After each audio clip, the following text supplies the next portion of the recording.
یہ ہے سری لنکا، تقریباً 2.25 کروڑ آبادی والا دیش۔ پہلے یہ فیمس تھا اپنے کرکٹرز کی وجہ سے، لیکن اب یہ حبرو-میں-ان ہے اپنی معاشی بدحالی کی وجہ سے۔ کیا آپ کیا کہہ رہے ہیں؟ سیاسی بحران؟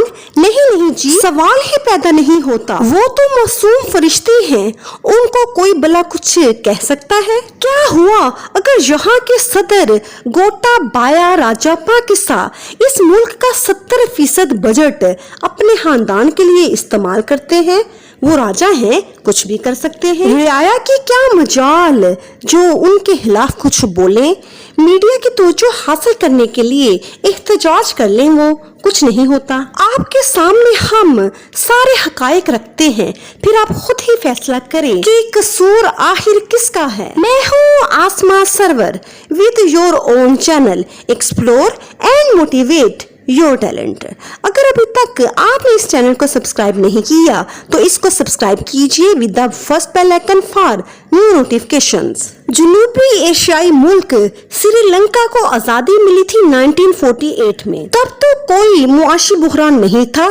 اچھا سنگین معاشی بحران نہیں تھا۔ اب ہوش، ایک تو یہ لفظ پتہ نہیں لوگوں نے کہاں سے سن لیا ہے، یقیناً آس پاس کے پڑوسی ملکوں کی سازش ہے۔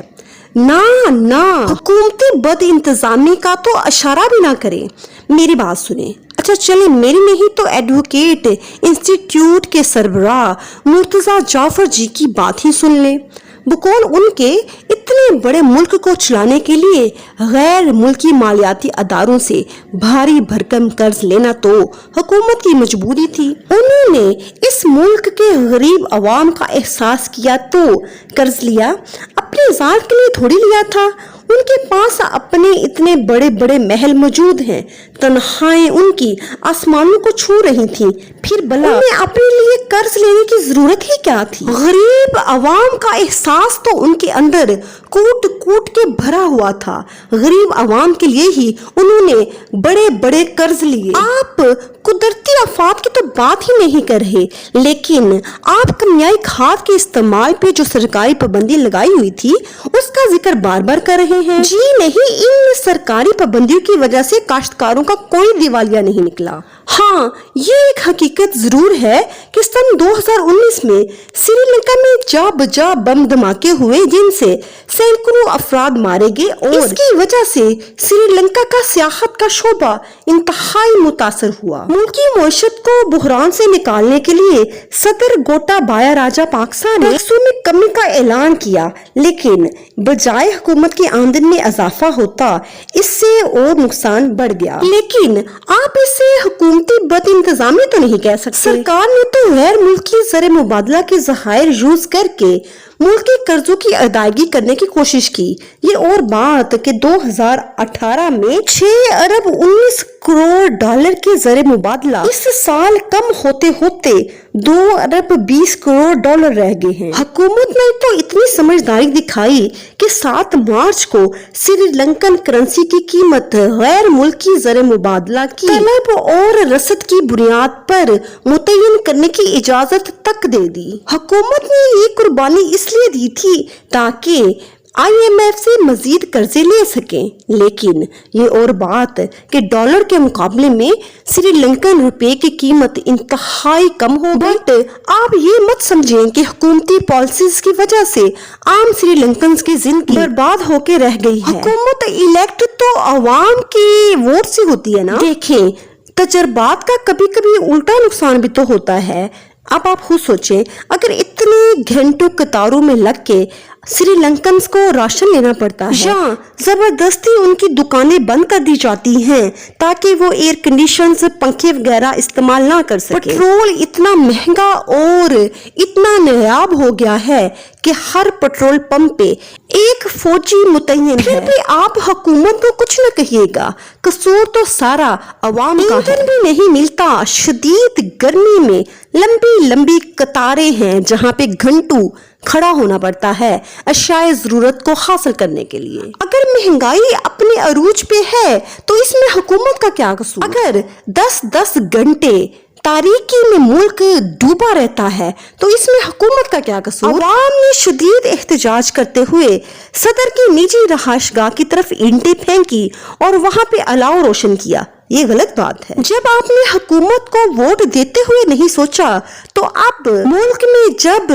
शदीद इमरजेंसी लगी हुई है तो हर दूसरे रोज कर्फ्यू की खिलाफ वर्जी करते हुए जल्द से जुलूस निकालना गलत बात। देखिए आपकी हुकूमत को आपका कितना एहसास है कि 5 अप्रैल को इमरजेंसी ऑर्डिनेंस उन्होंने वापस ले लिया। श्रीलंका के सेंट्रल बैंक ने तो मुसलसल नोट छाप कर 5 महीने तक डॉलर की कीमत को 200 रुपए पर बरकरार रखा था, लेकिन आखिर 7 मार्च को इसने हाथ खींच लिए और डॉलर के मुकाबले में रुपए की कीमत 15% कम कर दी। और कुछ दिनों के बाद जब रुपए को फ्लूट करने की इजाजत दे दी गई तो इसकी कदर मजीद 15% कम होकर 265 रुपए पे आ गई। 9 अप्रैल को 1 अमेरिकी डॉलर 315 श्रीलंकन रुपए के बराबर हो चुका है। इसमें हुकूमत का क्या कसूर।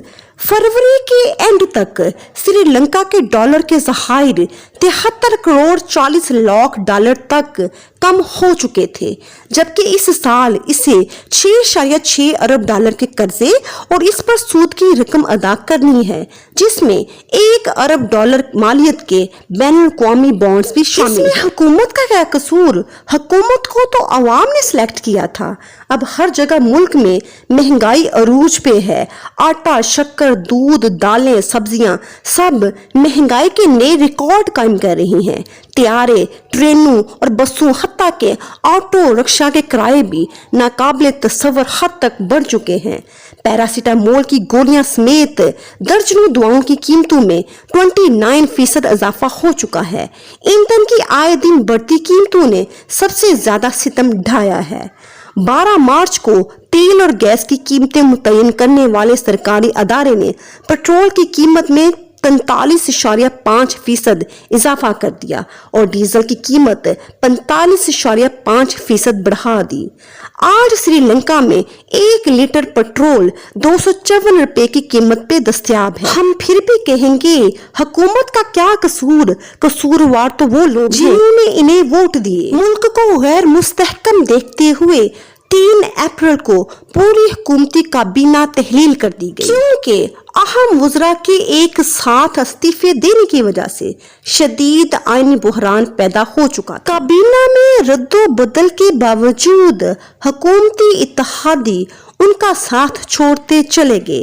इस वक्त श्रीलंका में जो हुकूमत बरसरे इक़्तिदार है वो है श्रीलंका पीपल्स फ्रंट कोalition।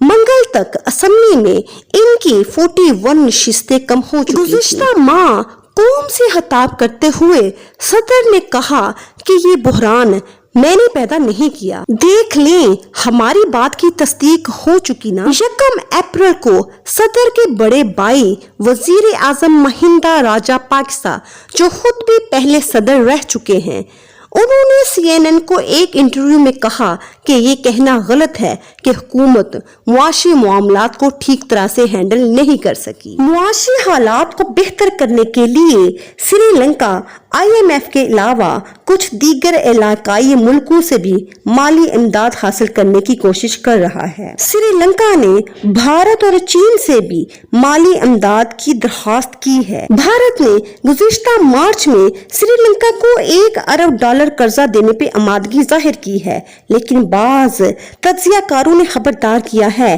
कि भारत की इस इमदाद से श्रीलंका की मुआशी मुश्किलात कम होने की बजाय बढ़ सकती है। श्रीलंका में अब आगे क्या हो। महंगाई की शरह साबका तमाम हदूद अबूर कर चुकी है। कोलंबो कंज्यूमर प्राइस इंडेक्स के मुताबिक महंगाई की शरह जो दिसंबर 2021 में 6.2% थी, वो फरवरी 2022 में तकरीबन 3 गुना बढ़कर 17.5% और मार्च में ये शरह 18.7% को छू रही थी। 1 साल पहले के मुकाबले में अशिया की कीमतें 15% बढ़ चुकी है। खाने पीने की अशिया की कीमतों में 30% से ज्यादा इजाफा हो चुका है। 6 माह पहले खाने पीने की अशिया जिस कीमत पर खरीदी जा रही थी, अब उससे 3 गुना ज्यादा कीमतों पे फरोख्त हो रही हैं। और आखिर वही हुआ जिसका डर था। 12 अप्रैल को श्रीलंका ने अपने अरबों डॉलर्स के गैर मुल्की कर्जों के बायस खुद को दिवालिया डिक्लेयर कर दिया। श्रीलंका में आज जो हालात हैं वो अक्ल वालों के लिए निशानियां हैं। जब अवाम को इंतखाब का मौका दिया जाता है तो उसे सोच समझ के अपने कीमती वोट का इस्तेमाल करना चाहिए, वरना उनका उठाया गया एक गलत कदम उनके मुस्तकबिल को तारीक कर सकता है। क्योंकि हालात हर जगह तकरीबन एक जैसे ही होते हैं। आज के लिए इतना ही। इंशाल्लाह बहुत जल्द एक नई मोटिवेशनल वीडियो के साथ आपकी खिदमत में दोबारा हाजिर होंगे। तब तक आप अपना और अपने आसपास सबका बहुत ख्याल रखें, खुद भी खुश रहें और दूसरों को भी खुश रखने की कोशिश करें।